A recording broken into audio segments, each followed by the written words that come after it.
What up, YouTube? Elleix coming back at you with another StarCraft 2 cast. Now we have something a little bit different today. It's going to be myself versus Npiccone. We'll call him Cone for short. This is going to be a diamond versus diamond level matchup. So I'm not the highest level player, but my reasoning for casting one of my own games is because it was suggested to me to make some tutorial videos, and this game ended up being super unusual. So I decided to go over this replay and share with you my thought process throughout this game. And as we can see right now, I'm going for the pylon into an immediate scout. This isn't always super necessary, but I am a paranoid man, and I want to make sure, especially in PvP matchups, that I am not getting cheesed. I want to make sure I'm not getting cannon rushed or proxied right now. If we saw a forge in the main base, obviously I'm getting cannon rushed. If there's nothing in the main base, more importantly, that means I am getting proxied, but we see none of that right here. I do see that Cone is going for the immediate attack on my probe, and this tells me that maybe he's a paranoid man himself. So I decide to go for the proxy pylon. I'm going for a fake cannon rush right here just to see if I can get him to pull some probes off the mineral line and deny some mining time right here, which is exactly what happens. He is going for the probe pull on these pylons right here. I do miss micro my probe just a little bit. I do cancel my pylon, so this was a bluff. This was with the intent of denying some mining time, which we did deny. But as we can see on my side of the map, I'm actually going for something a little bit more standard myself, and I'm thinking, okay, look, if he thinks I'm going for a forge first and I had a horrible cannon rush that failed miserably, maybe he thinks I'm behind, so I'm going to go for a greedy play myself to see if I can put myself ahead right here. And I have what is going to be a cybernetics core almost done, so in terms of army production, I'm not really going to be that far behind. The only thing that's putting me a little bit behind is going for the earlier nexus. In PvP matchups, the more greedy the Protoss player, the more they're putting themselves at a little bit of a disadvantage right here, because this is 400 minerals that could be put into either a proxy or army supply. But I am trying my best to see if I can stay in this game. We do see what is going to be a zealot scouting around in the lower part of the map.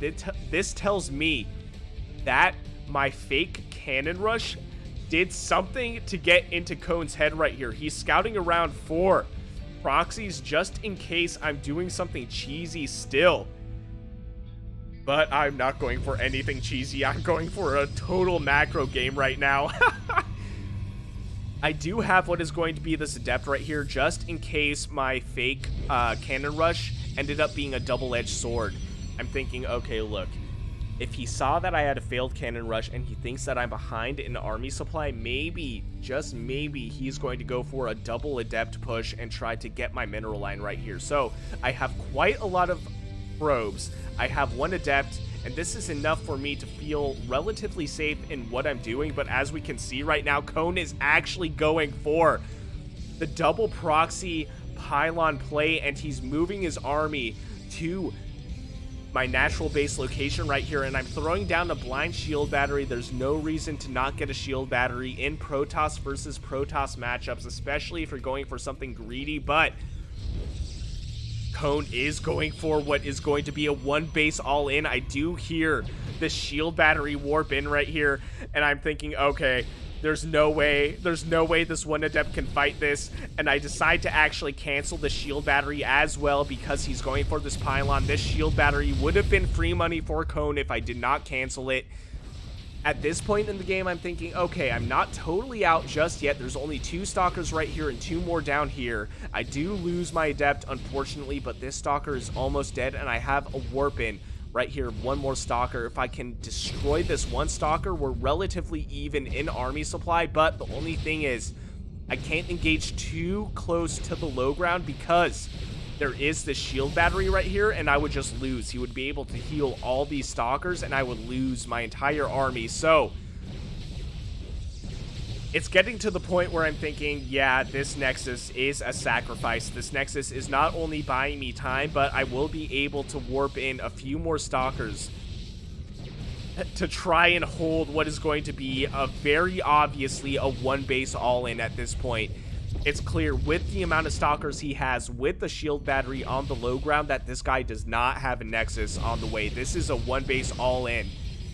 And because of that, I'm trying to stay in the game. And Npiccone throwing out the Manor GG, but I'm thinking, you know what? I'm not leaving the game just yet. I have 2 shield batteries in my main base to try and keep me in here. Also throwing out the easy, though. So Cone throwing out the GG EZed, which is motivating me to stay in this game right now. But he, at this point, has so much more army supply than me. I'm trying to push him back with the pro pull.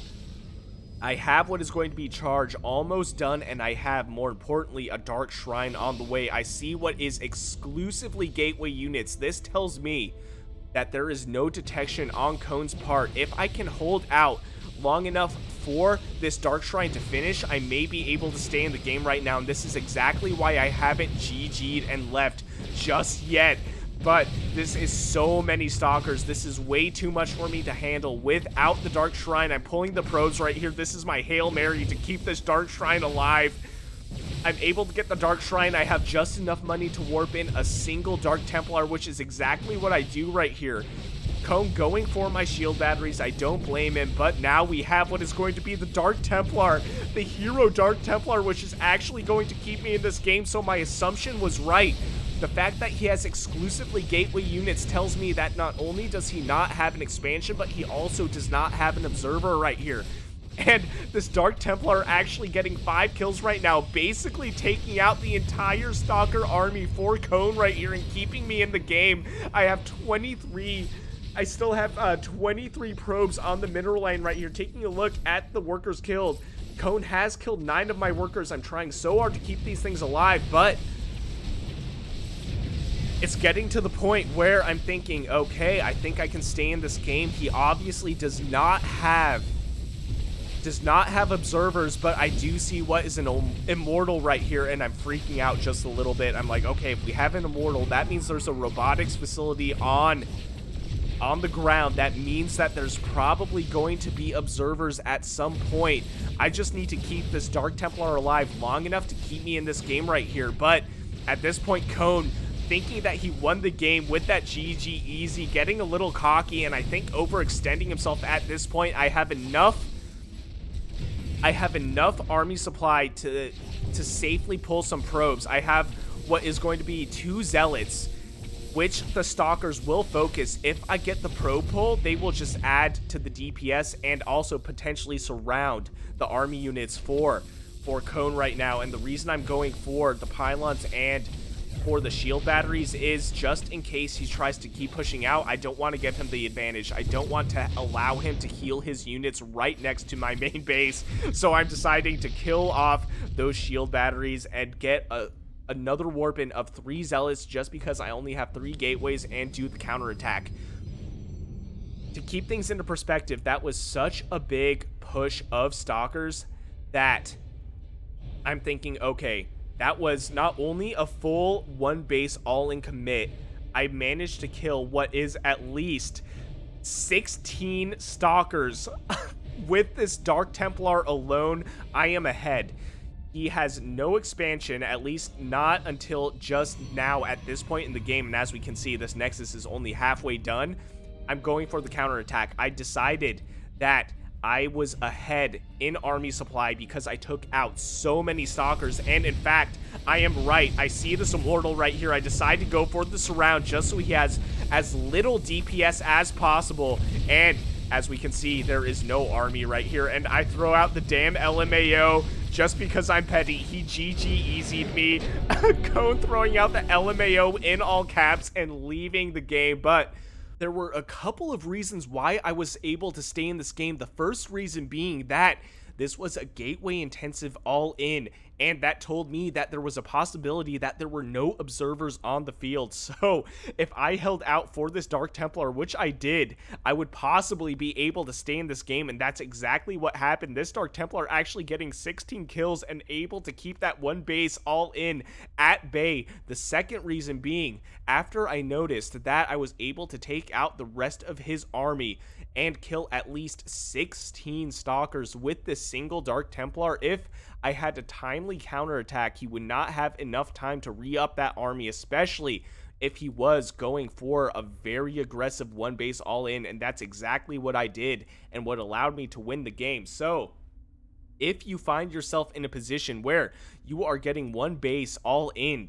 and you are able to hold off that push and destroy the opponent's army, go for an immediate counterattack, because I promise you they will not have any army back home to defend. So if you destroy their entire army and you have some units left over, go for the attack on their base, and I promise you will find yourself winning a lot more games where cheese is concerned. So if you guys enjoyed what you saw, please consider shooting me a like and subscribe. And if you want me to cast or critique any of your own games, I will leave my email in the description below. And I'll see you guys on the next one.